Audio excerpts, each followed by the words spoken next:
Bum, bum, bum, bum, bum, bum, bum.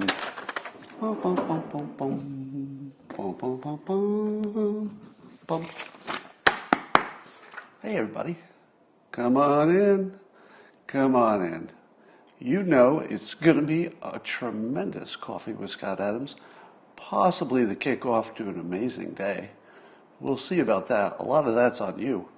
But I'll do what I can, and that's a lot, which is to give you the entertainment which is this following hour, started by the simultaneous sip, and all you need is a cup or mug or a glass, a tankard, chalice, or stein, a canteen, jug, or flask, a vessel of any kind. Fill it with your favorite liquid. I like coffee. And join me now for the unparalleled pleasure, the dopamine hit of the day, the thing that makes everything better. It's called the simultaneous sip, and it's happening right now. Go.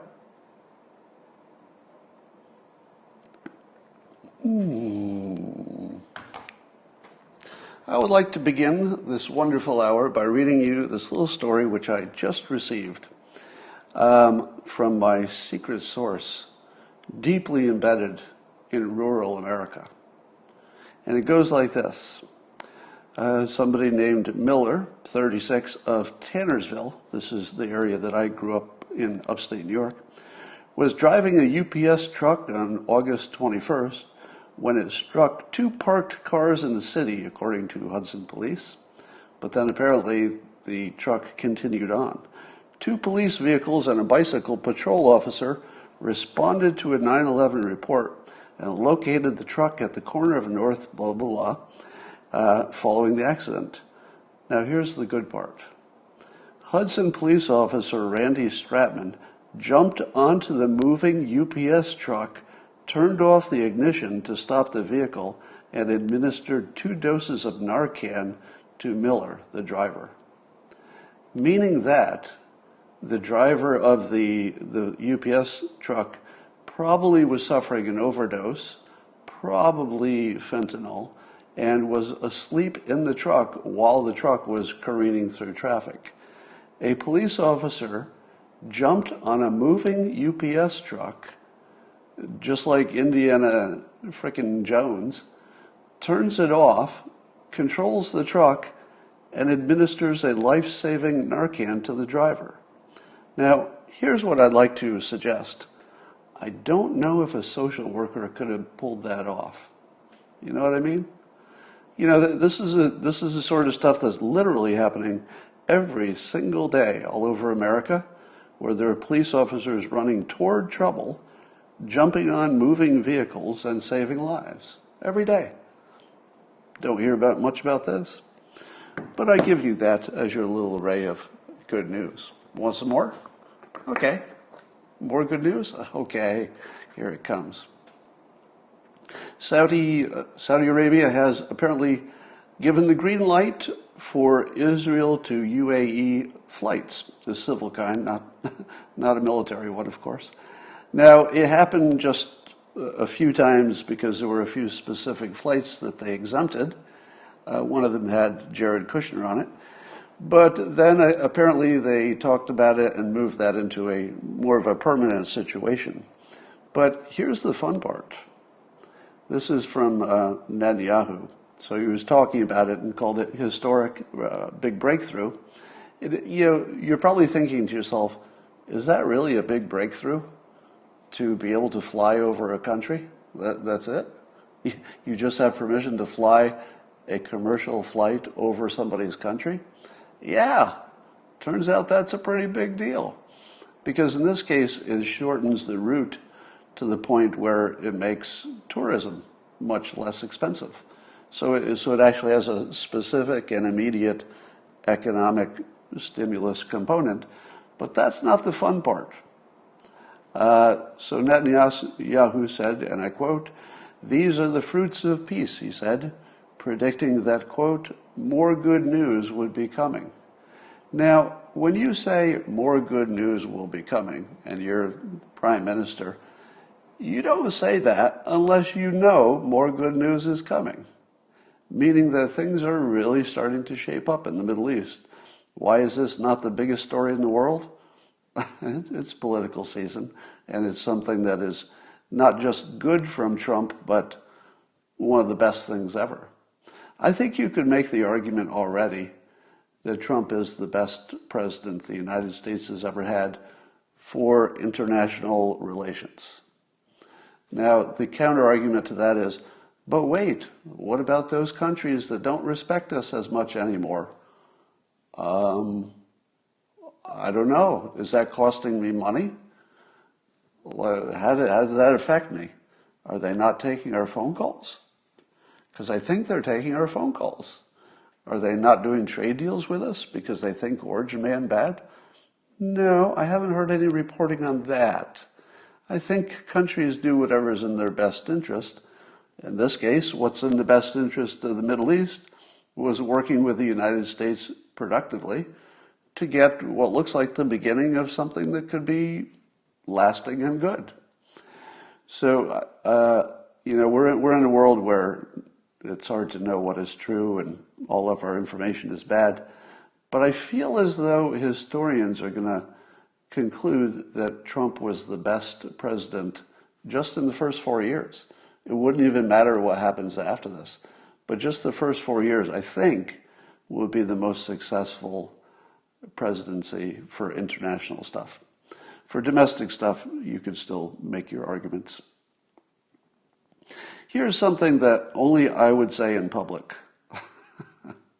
That's why you have me.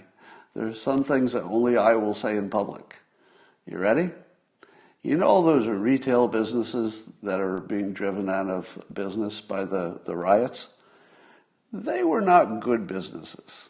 And by that, I don't mean that they all lost money, although most of them probably were operating close to break even.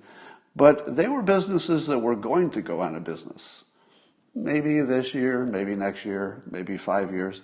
But Amazon was going to polish off all of those companies. Any retail store, the exceptions would be maybe an Apple store, but that's such an exception that most of these smaller retail, smaller restaurants, they were all going to go out of business. And here's the thing that I don't think we fully incorporated into our economic estimates. A lot of the small retail places, especially the small independent restaurants, are basically criminal organizations. See, this is why I'm the only one who will say this.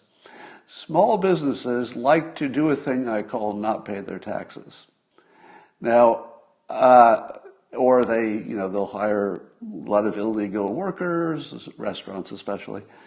So what happened that just demolished all those downtown restaurants probably was just an acceleration of something that was going to happen. Probably doesn't have nearly the economic impact that you think it does, except unemployment. And I think that the cities probably were going to have less foot traffic anyway because of all the other things happening, the rich people moving away. So I feel like the stock market is not crazy to be so high lately, despite what looks like, trouble on the ground. Because I think the stock market realizes that, if Amazon and Apple are making money like crazy, but that little restaurant on the corner went from break even only by cheating on their taxes to non-existent, probably those people are going to find work as something that's maybe a better thing. The short-term disruption is devastating. So I don't want to minimize the impact on the humans who are involved with those businesses. It's extreme, and it's life ruining in many cases. But if you're looking at the larger economy, it's a brutal economy. People go out of business all the time. It's just that when it's distributed across the country, you don't notice. When it's concentrated on one main street, well, then you notice. But it's not worse than sort of the baseline of companies going out of business all over the place as a normal part of capitalism. So I don't want to act happy that anybody's going out of business. I'm just saying it's accelerating a trend that was going to happen. Another, I think, well, never mind. I'm noticing that Republicans are using a phrase I hadn't seen as much of before. They're saying that the Democrats have made a devil's bargain with the progressives. A devil's bargain. Watch how much satanic imagery comes out of the Biden-Kamala Harris campaign. Again, just sort of a fun coincidence. By the way, I tricked a couple of publications into running a story about me believing that Satan is behind the Biden campaign. So every time they do a hit piece on me, so there was another one this morning, a hit piece on me, they don't quite know what's going on. Because first of all, I don't know if they know that they've changed the story from me saying explicitly, I don't believe that Satan exists. They've changed it all the way to I'm promoting Satan being part of the Biden campaign, literally the opposite of what I said. But I did it intentionally. I allowed them to take me out of context. I created it so that they could do it easily. Not because they were fooled, but because they're bad people. And they would take it out of context, which they did. So now when I see a hit piece like that is falling into my trap, I just retweet it. You can't fail harder at a hit piece than to have the target of your hit piece just retweet it. That's it. Just retweets it. That's as hard as you can fail. All right. 81 Nobel Prize winners endorsed Joe Biden for president in an open letter. 81 Nobel Prize winners. Wow. Smart, capable people. The best of the best. And 81 of them, whew, all Nobel Prize winners. And they all think that Biden is better. But let's see, what are the reasons? Because if you've got 81 Nobel Prize winners and they offer their reasons, these are going to be good reasons. I mean, we're not talking about a bunch of idiots. These are smart people, the best humanity has to offer. So when I read their reasons to you for supporting Biden, I think you'll find them quite brilliant. So sit down, because sometimes this level of brilliance can blind you momentarily. So if you are operating a motor vehicle, just pull over to the side of the road, because I'm going to give you some brilliance that, honestly, I was thinking of wearing sunglasses just to read this, but I think we can get away with it, just playing it straight. All right, the reasons that the 81 Nobel Prize winners give is that Biden has a willingness to listen to experts. Okay, that part's stupid, because literally every president listens to experts. There's never been one that didn't listen to experts. There never will be one that doesn't listen to experts. So the first part's kind of a throwaway. That's obviously not the brilliant part, because, like I said, these are 81 Nobel Prize winners. So they're not going to rest on, unwilling to listen to experts when that's the stupidest thing you could ever say in public. So it's the second part where the brilliance comes out. Here it goes. And Joe Biden has a deep appreciation for using science to find solutions.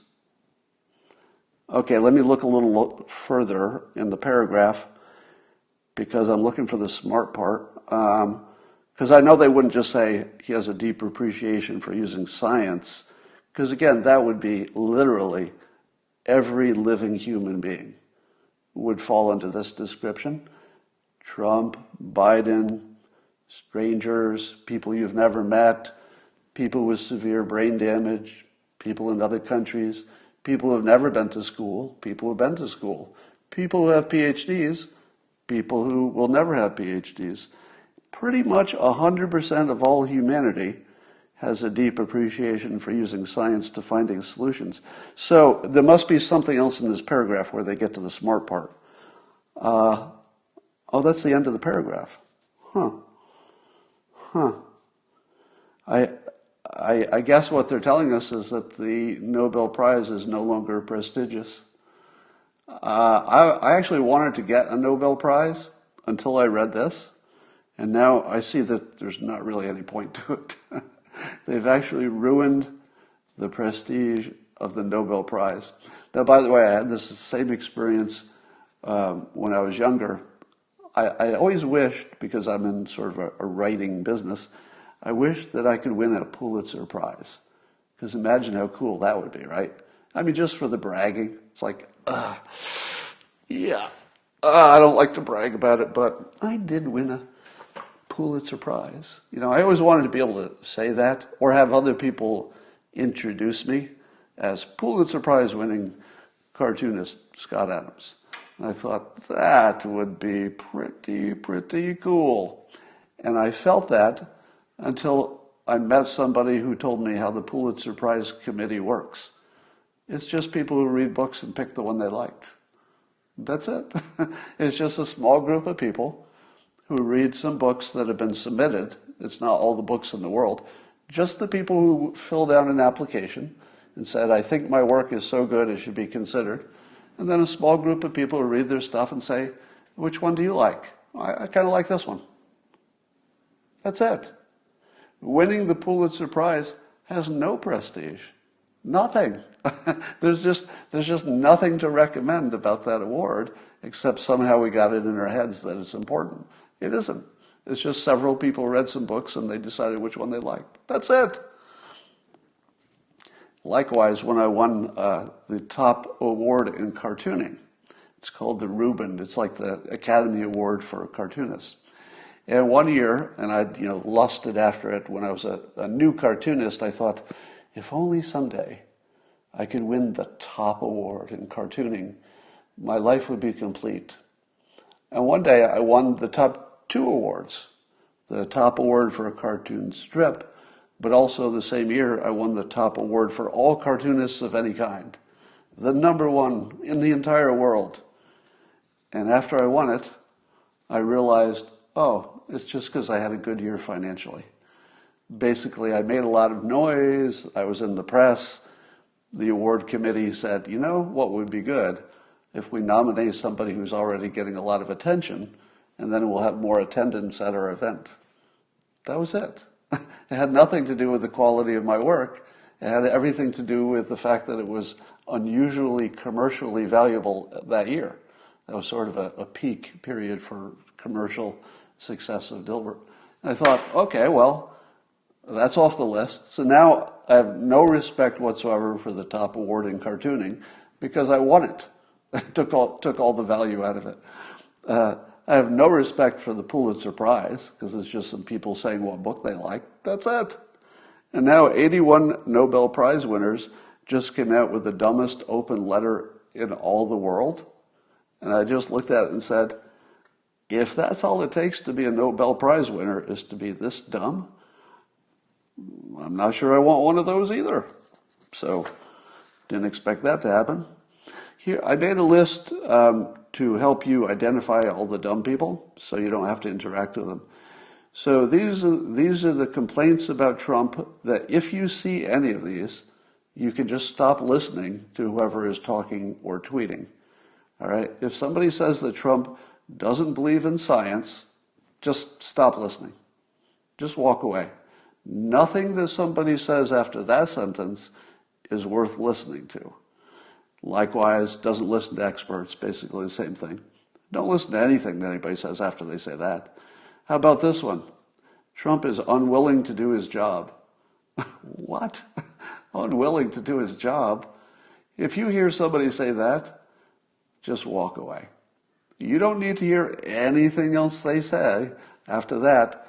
Moreover, you should actively try to forget anything they said before that, just in case you inadvertently believe in any of it. Because somebody who is so dumb that they would say, and it doesn't matter if you talk about Trump or any other human, if you say they're unwilling to do their job once they're president, because a lot of people are watching, right? They're doing their job. Trump, Obama, it doesn't matter who you're talking about. By the time you become president, you're willing to do the job. You didn't get there by being lazy or not caring. How about this one? He only cares about himself. That's one that you can just say, I'm out.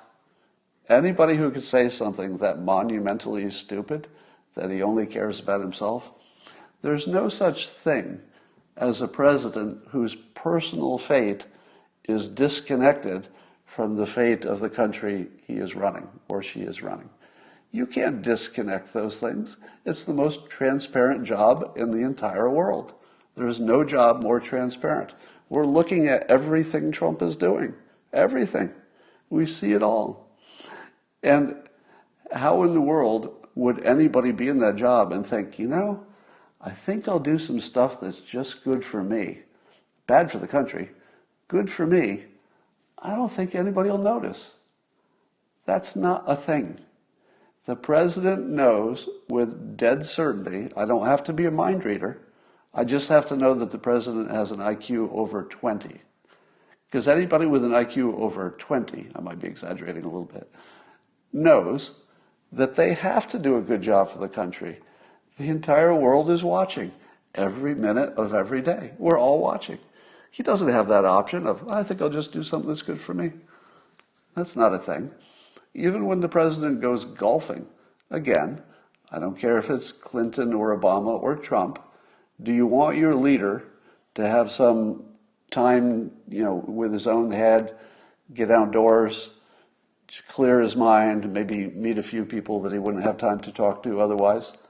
Yeah, you should want that.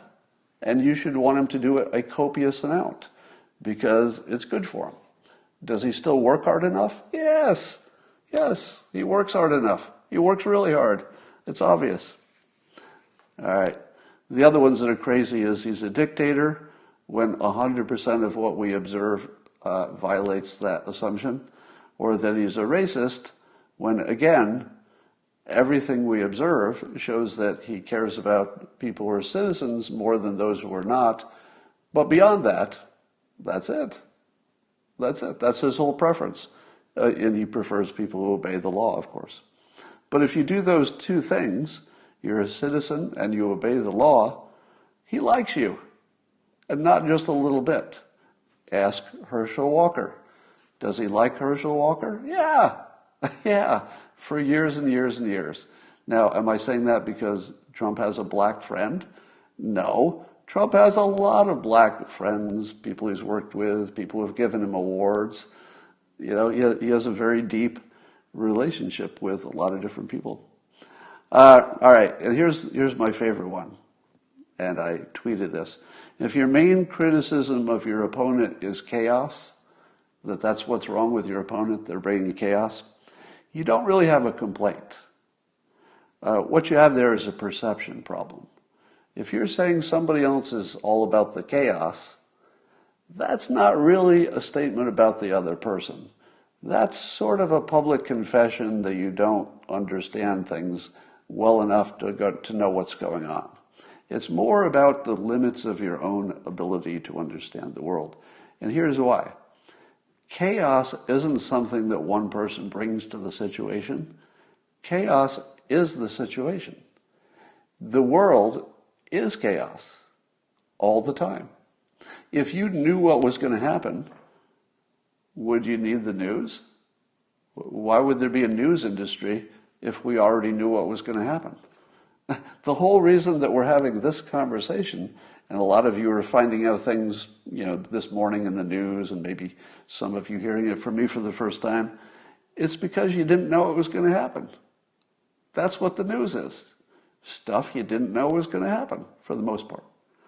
And if you don't know what's going to happen, it's chaos. So just putting a clever word on it and labeling it doesn't change the fact that the world is unpredictable all the time.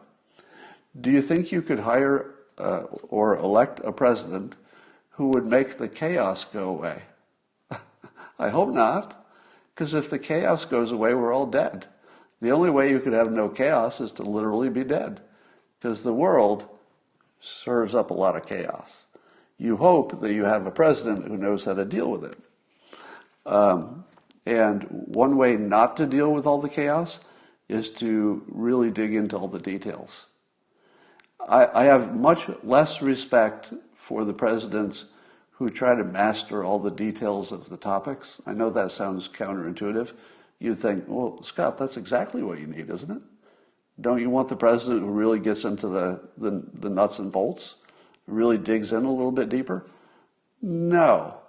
No, you want that kind of person who has, like if somebody works in a cubicle, you want somebody who can really dig into the details, because that's your job if you work in a cubicle. I'm not disparaging people working in cubicles. I spent much of my career there. I'm just saying that that's a different job. Some people's job it is to get into the details. Other people are sitting on top of this giant ball of, chaos, let's call it, and they're trying to nudge the chaos in intelligent ways whenever there's an opportunity. And understanding all the details of all the chaos would be the least productive thing you could do. It's not what a leader does. It's what the cubicle does. The cubicle can dig in, but they only dig into their topic. The cubicle that's one cubicle over, they also dig in, but only to their topic, because the level of complexity soon would overwhelm anybody if you don't chunk it down to its smallest part.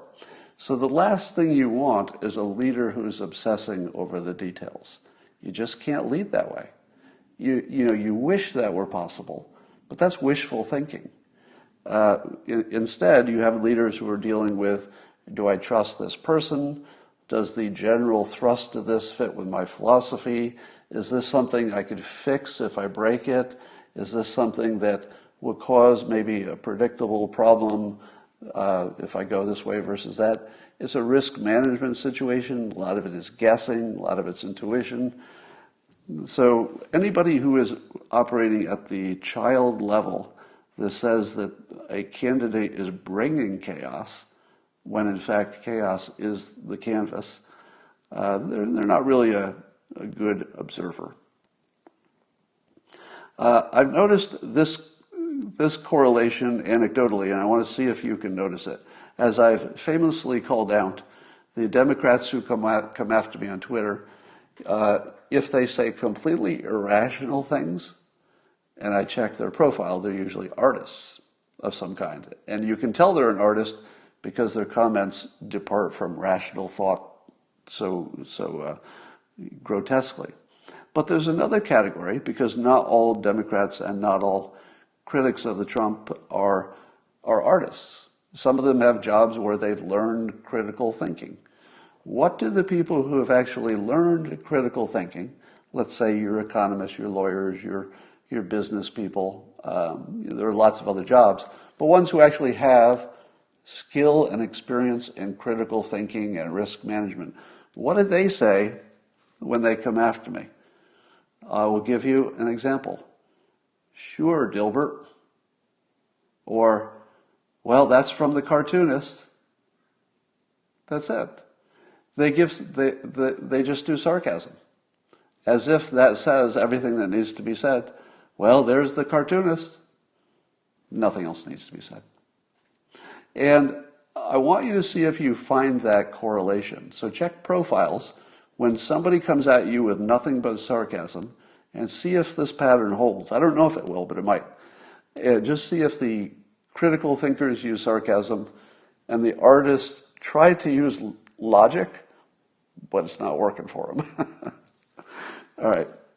There's I guess Rand Paul has called for the subpoena of Antifa's plane records and hotel records and travel and stuff to find out who's funding Antifa. And I think that's everything. It feels to me, it's too early to know, but it feels to me that if we find out who's funding at least the primary agitators that get everybody else going, it only takes a small number of people to get the rest of the crowd going in some direction. So just for clarification, nobody believes that all of Antifa are being paid to be there. There are no conservatives who believe that, no Republicans, nobody on Twitter, nobody's ever suggested that all the BLM or all of the Antifa, or even most, are being paid to be there. Clearly not the case. The assertion is, the allegation, if you will, that there's a high likelihood, based on evidence, a high likelihood that some number of them, some kernel of them, small kernel, are paid professional agitators And it would be good to know who's paying them, because they might be the ones who are driving the animal spirits of the rest. So Rand Paul continues to be one of the most productive members of Congress, seemingly being the only person who's willing to do useful things on a regular basis. I don't know what to say about this.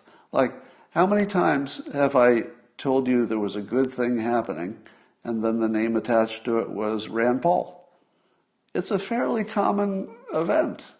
And I say to myself, aren't there a lot of other people in Congress?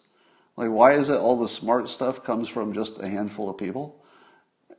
It's pretty consistent. So Nancy Pelosi's got some political trouble. She was caught on security camera indoors getting her hair blown out, some kind of a wash and a blow for her hair. Now, I guess the shop was closed to other people, but she was in the shop and she had her mask off. And so she got a lot of pushback from that. I guess her response was that she didn't know it was wrong. Now, here's my opinion about that. Don't care at all. I don't care even a little bit that Nancy Pelosi was indoors when other people are not allowed indoors, because it's against the rules. And I don't mind that she didn't have her mask off when she was getting this particular treatment. By the way, a lot of personal services, such as massages, it's not that uncommon for the provider to have a mask, as in Nancy's case, but the person receiving the service to not have a mask, depending on what the service is, for example. But in most cases, when you can wear a mask, it's recommended. Now, and the reason I'm not going to climb all over Pelosi for what is being called massive hypocrisy is not because it isn't. It is. It's massive hypocrisy, but it's also not important. And I would like to establish the belief that the leaders of our country should not be treated like the rest of us. I don't think that's wrong. I believe that Nancy Pelosi should be able to get her hair done indoors because she's the Speaker of the House. And, there are things that you can't do on the sidewalk if you're the Speaker of the House. Now, if everybody else was on the sidewalk, they're anonymous, people walk by, that's fine, it's safe, it's good enough.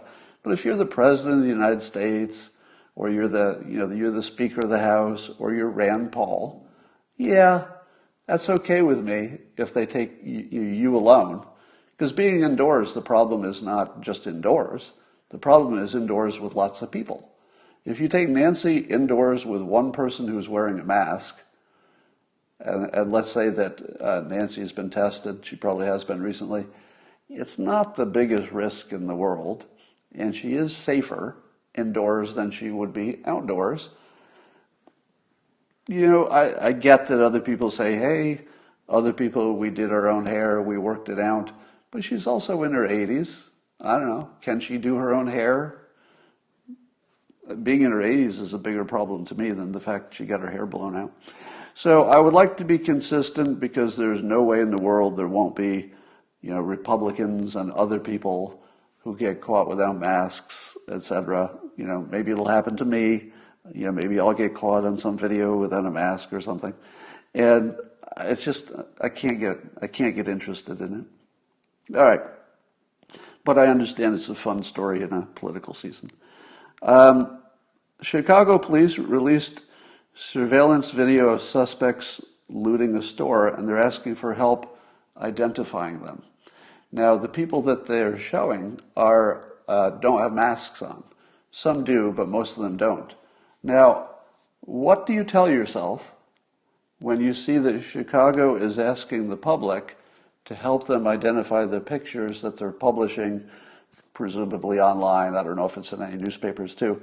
What does that tell you? Think through, what do you know is true if Chicago is printing photos of people and saying, public, can you identify them? Here's what you know is true. Chicago are really, really incompetent. Do you know how hard it would be to identify every person in that photo? Here's how hard it would be. All right, I'm going to demonstrate this. This will be the entire effort to identify every single one within 2 seconds.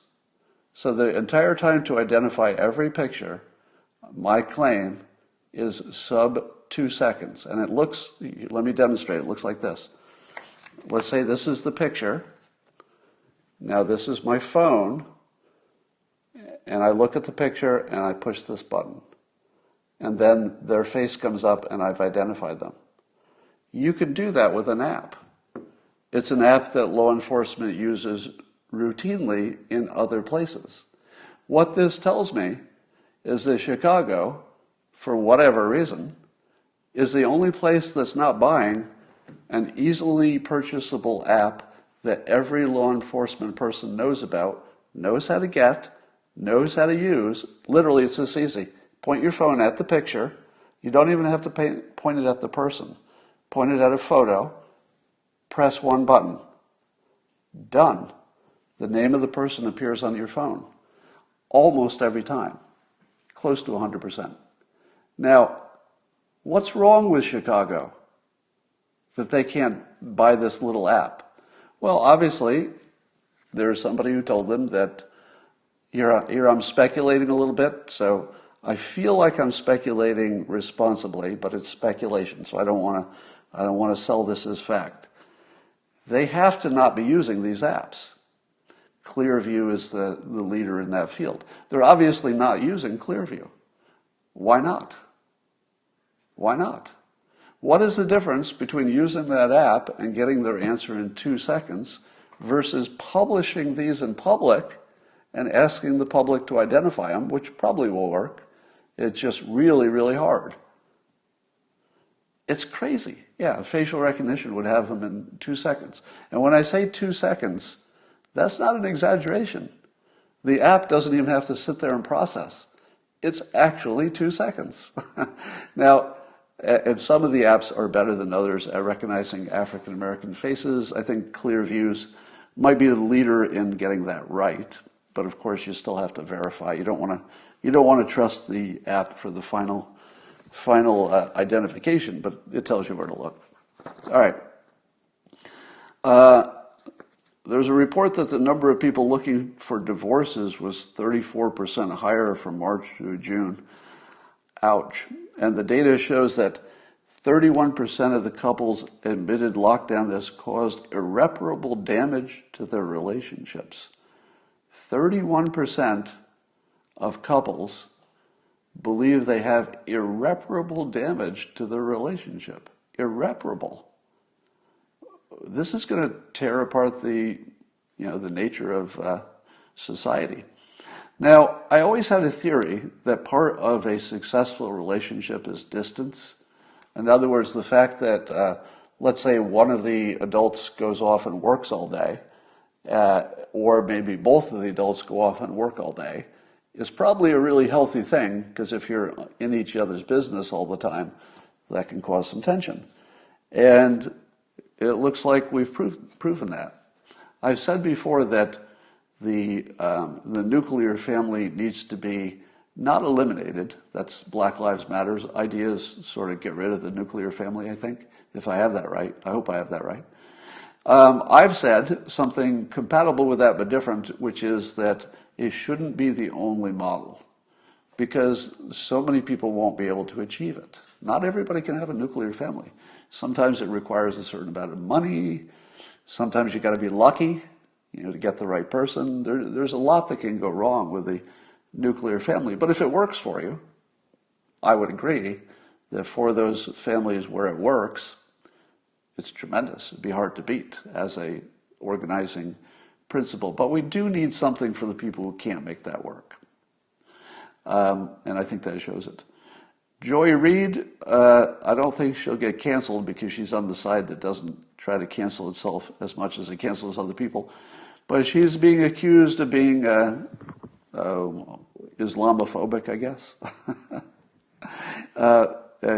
Who accused her of that? Ilhan Omar, Representative Omar.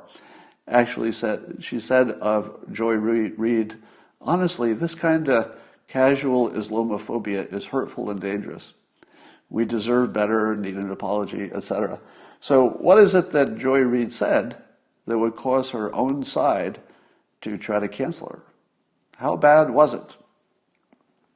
Well, let me read it. She said, leaders, let's say in the Muslim world, talk a lot of violent talk and encourage their supporters to be willing to commit violence, including on their own bodies, in order to win against whoever they decide is the enemy. And she said other things. So she got in trouble for comparing Muslims to Republicans, I think, because the next part of this was she was saying about radicalizing supporters. So Joy Reid might get canceled, or at least she's getting in trouble, for comparing Muslims to Republicans. Could that be any better? Is there anything more entertaining than watching Joy Reid get canceled by Ilhan Omar for comparing Muslims to Republicans? That's just everything.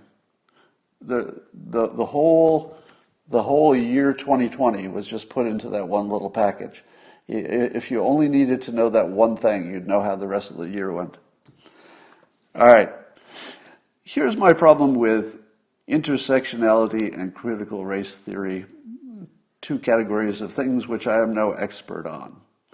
But I'll just ask this question. Isn't the guaranteed end result of those things that we keep carving each other into smaller and smaller categories until everybody has a reason to hate everybody? How else can it go? Because I would love to hear the thinking that says how this brings us to a better place. It certainly brings us to, it's certainly good to talk about, racism and sexism and all those things and try to deal with them as practically as we can. But if the moment you've dealt with it and you said, okay, we're doing the best we can to, let's say, make the world just as good for black people and white people. Of course, we're not there, but let's say we're doing a good job on that. The next thing that happens is, well, what about black people who are also Muslims? And then you say, all right, that's a new category. It feels like every time you slice the category, well, what about if you're black, a Muslim, and gay? Okay, we better do something about that category. I don't see how you ever take this philosophy to a good endpoint. It feels like it's one direction to complete destruction, and I can't even conceive of the exit path. I don't see the exit path where things get better and better and then you reach a good place.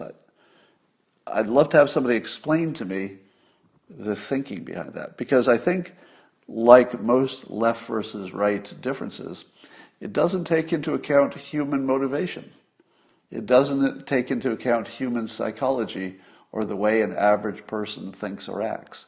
This is the thing that the conservatives consistently get right and the left consistently gets wrong, which is forgetting that humans will always act like humans. If you design a system that can't work for humans, don't be surprised if it doesn't work. I mean, why would that be surprising? All right, Bernie Sanders said one of the dumber things you'll ever hear. He said this: the mainstream media doesn't talk about it. Space, space, space. Congress doesn't talk about it. Space, space, space. Trump doesn't talk about it. Space, space, space. But 3 multi-billionaires now own more wealth than the bottom half of our society. And he suggests that would be very, very bad. Now, here's what's wrong with that. Now, I've described myself as being left of Bernie, but with this special caveat that I'm also good at math. I use good at math as a proxy for good at thinking, good at logic. And I'm not like the world's best at any of those things. I'm just better than Bernie. So I can see the obvious idiocy that he brings to the table. And here's the problem. Suppose nobody knew how much money those billionaires had. Here's a mental experiment. All right. So Bernie has said it's a real problem that 3 billionaires have as much as the bottom half of the entire United States. That's an amazing statistic. It's mind-numbingly, jaw-droppingly amazing. But imagine a world where you just didn't know. They existed exactly like they exist now. The only difference is you didn't know how much money they had. Would you be worse off? It doesn't make any sense. If the only reason we're complaining about it is that we know about it, but there's nothing underlying in terms of it won't hurt you if you didn't know about it, why is this his biggest problem? Why is he raising this in a time of, great uncertainty in this world and, problems that are as big as any problems we've ever had? Why is he raising the only problem I can think of where if you literally didn't know it existed, you would never find out because nothing would go wrong. In fact, you'd be hearing Bill Gates is, giving away hundreds of millions of dollars and curing malaria or polio or some damn thing in Africa. And you'd hear that story and you'd say, I wonder how he's paying for it. But would you be unhappy that Bill Gates was, curing a disease in Africa? No, you'd be kind of happy about it. You just wouldn't know how he paid for it. Would you be unhappy if you found that Elon Musk had figured out not only a way to go to Mars, but he had created an entire competitive space industry which makes the future of the Earth possibly far better than it would have been without our ability to someday, effectively leave our gravitational force. What would you think about that if you didn't know that Elon Musk was worth billions and all you knew is that he was the guy who opened up space? He was the guy who built a network of solar shingles for your house that could work into your battery, which someday might be part of a solution for green energy that would make the world a better place. Suppose you didn't know he was a billionaire, but you knew he did all of those things. Would you be less happy? What exactly is Sanders talking about other than jealousy?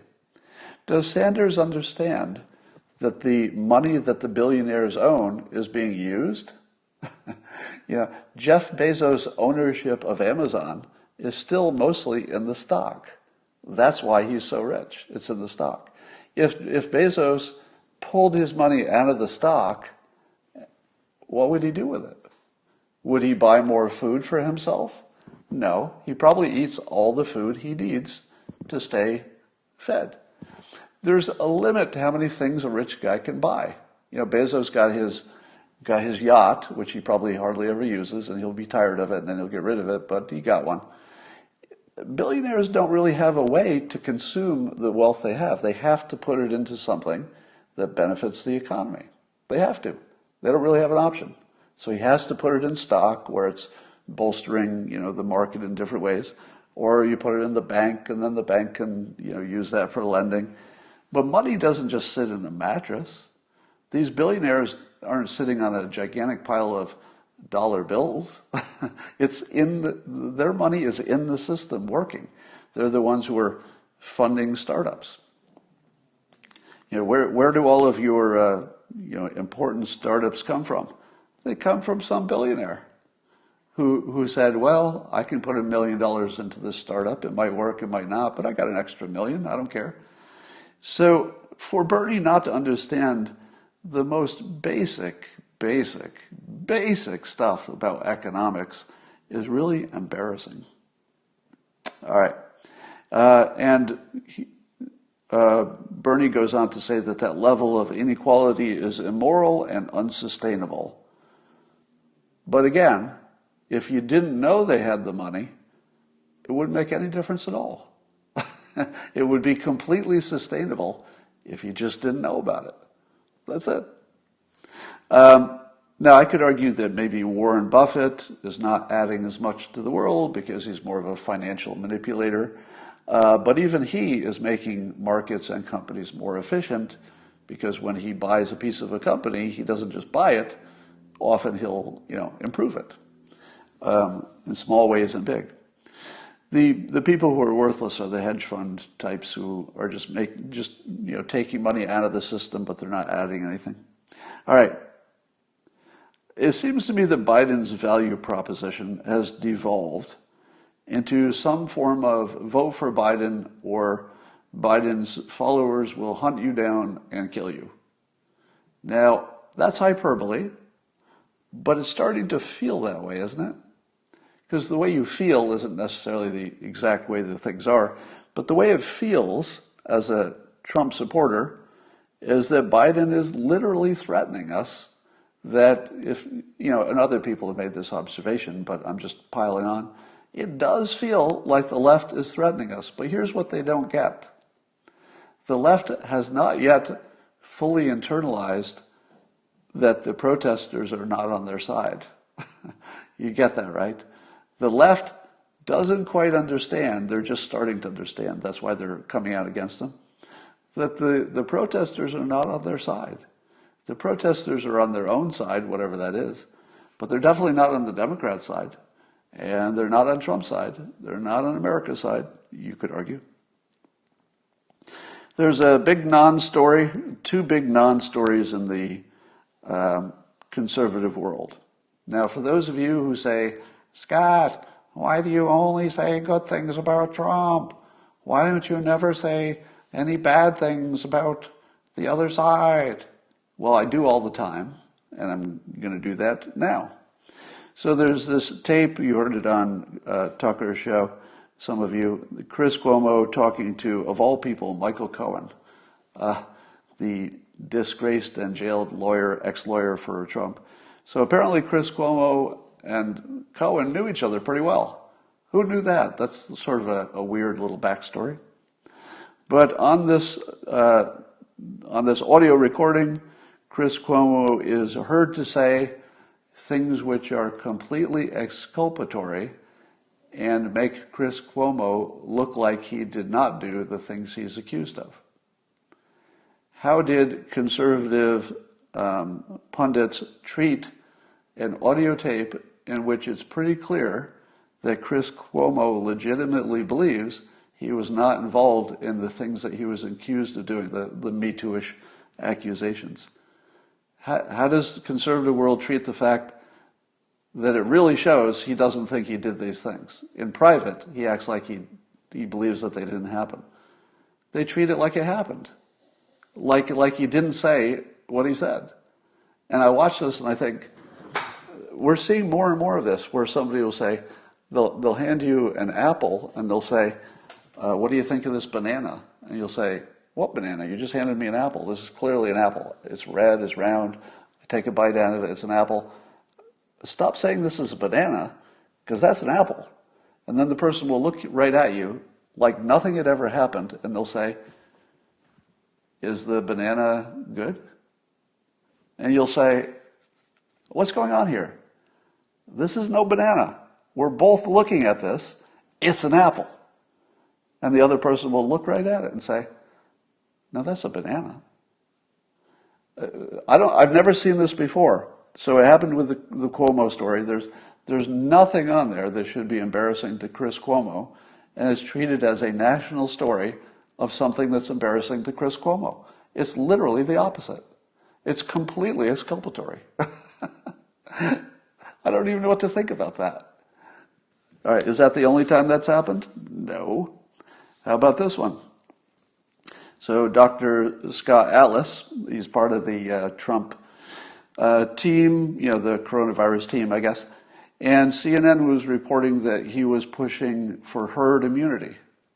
So he came on, I think it was Fox, and they said, were you doing that? And he was like, no, I've never pushed for herd immunity. Nobody has. It's not even a thing. It's never been brought up. The president's never mentioned it. It's never been in a conversation. It's never been floated as a possibility. Nobody thinks it's something we should pursue. There's 0 times 0 times 0 to this story. What will people say once the person who is the most closest to the story, what will CNN say now that he has said, no, there's nothing to it? They'll just act like he didn't say it. And they'll just keep reporting that it's happening. Like it didn't even happen. This is just a weird world. How about, there's another one. How about the story that the CDC had modified their death count, and it wasn't 180,000 or whatever, it was closer to 9,000, because there were only 6% of the people were dying without comorbidities. Therefore, it's all a big fraud, etc. Nothing like that happened. Again, it's like a big national story, but it didn't happen. It literally didn't happen. None of that happened. All that happened is they just sliced it a different way. And as the experts say, pretty much everybody who dies of anything has comorbidities. It's very rare for a person to die, unless it's, say an accident or some rare genetic disease or something. But it's actually really unusual for anybody to die without comorbidities. So the fact that 94% of people who die from coronavirus have comorbidities, it's kind of like everything else. Now, what do conservatives say? They say, but, Scott, I know what you're saying. But still, what that proves, Scott, you're missing the whole point, Scotty. People who disagree with me like to call me Scotty. Scotty, you're missing the whole point. The point is that those people who don't have the comorbidities should not have been afraid, because their odds of dying are just vanishingly small.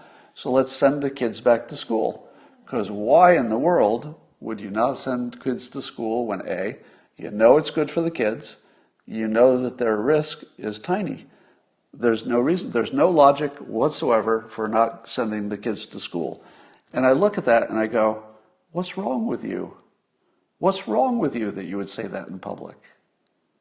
The reason that they don't want to send the kids to school is not that the kids will die, it's that they'll be part of the transmission that will get to the 94% of people with comorbidities, and there's more spread, could put the teachers at risk in some cases. We don't know how much risk, but could put them at risk. Well, it would put them at risk. We don't know how much.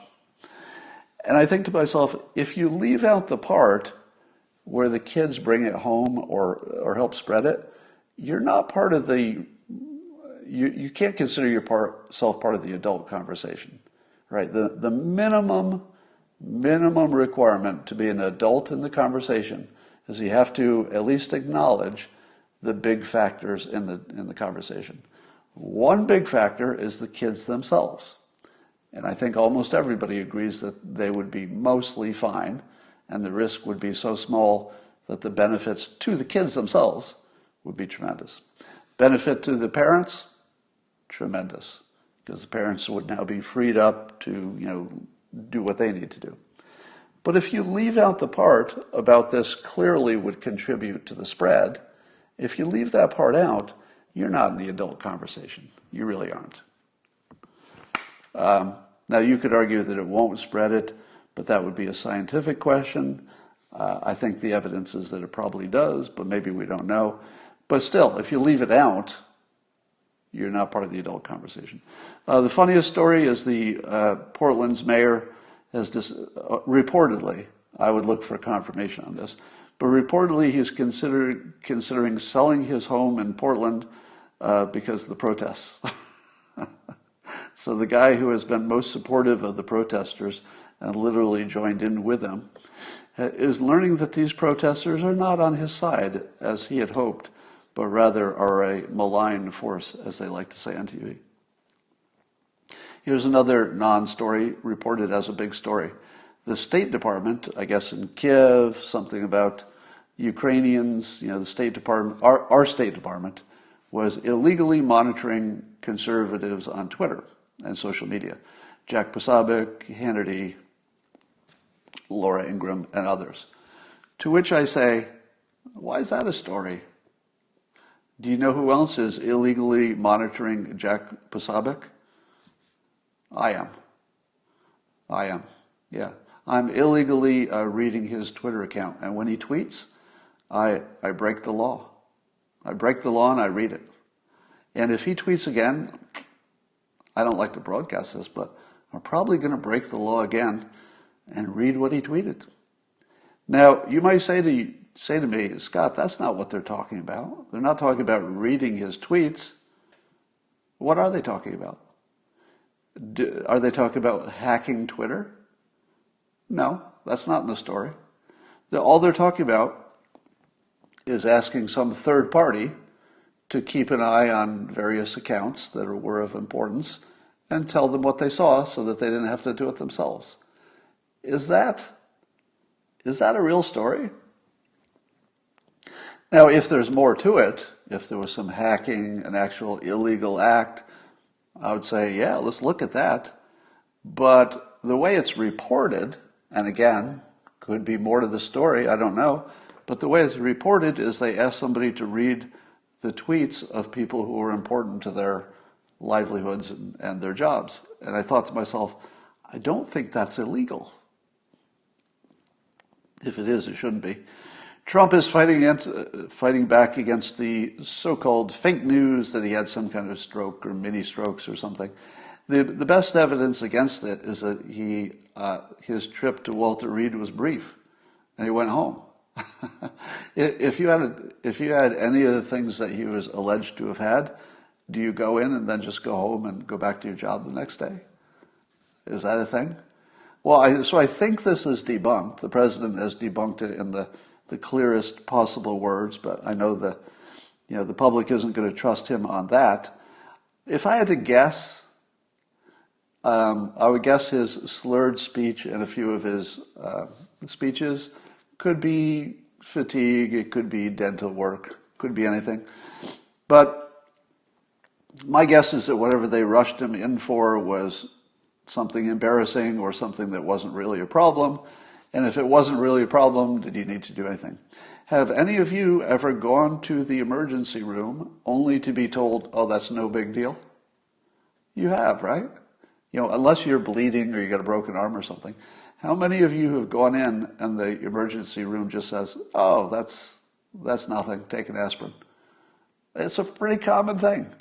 So I wouldn't be surprised if they did rush the president in for, some greater medical treatment than they had available in the White House, and I guess there's a lot in the White House.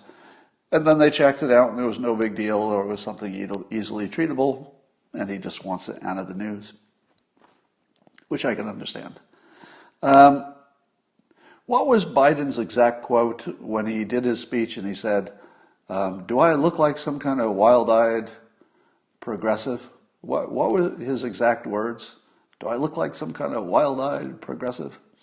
And I thought to myself, how does that get him the vote of the wild-eyed progressives? Because it feels like he's insulting how they look, isn't it? Because he's saying, do I look like literally look. He didn't say, have I acted like, do I have a record of, have I ever promised anything in that nature? He didn't say that. He said, look at me. Like literally with your eyes, look at me. Do I look like some wild-eyed progressive? It feels like he was mocking the protesters, their actual physical look. Not that we haven't done that, but it would be news if he did. And I wondered how this completely escaped the pouncing. I thought there'd be more pouncing on that. All right. Apparently Trump is down, depending on what polls you want to believe. They're all over the place. But I think it was Nate Silver who said Trump is down 4 to 5%, or he said if, it was more of an if, it's based on where things are heading. Nate Silver said that if Trump ends up being down 4 to 5% in the battleground states, it's actually a close race. Here's what I say. What does it mean to be down 4 or 5%? In a world where 12% of the GOP says that they won't tell pollsters their honest opinion. So 12% of Republicans would lie, and Trump's only down 4 to 5%. What does that tell you? Now, I want you to correct me on the math of this, but Sometimes there are things that seem really obvious that are your brain isn't quite processing them right. So this might be one of those. But here's what people are missing. If a Republican voter simply refuses to talk to a pollster, they'll just call until they get another Republican. So refusing to answer probably doesn't change the result that much, because they'll just find somebody who's willing to answer until they have enough answers. But if the GOP people who are being surveyed are lying, it's a double impact, because not only are they taking a vote away from Trump that they intend to cast, but they're giving it to Biden. Doesn't that double the impact? Because it's not just a vote that's missing, it's a vote that the lie puts on the wrong tally. So so that one person makes a difference of two. One away from Trump and one for Biden. Am I thinking of that right? I feel like I'm confusing myself, but that's right? So this is a good example of why I'm never embarrassed to be stupid in public. It's a good skill. You should learn it, because sometimes I'll hit on something that's useful, and other times I'll say something that's like, okay, so people in the comments are agreeing with me. But so therefore that 4 or 5% is really nothing. Because if 12% are lying, that's a gigantic swing if their lie is that they're voting for Biden and they're not. All right.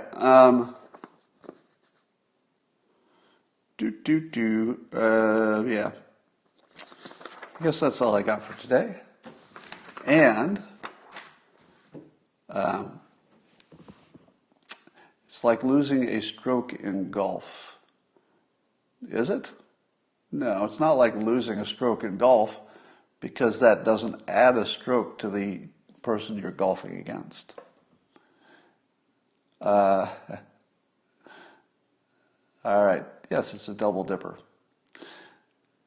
Okay. That's all I've got for now.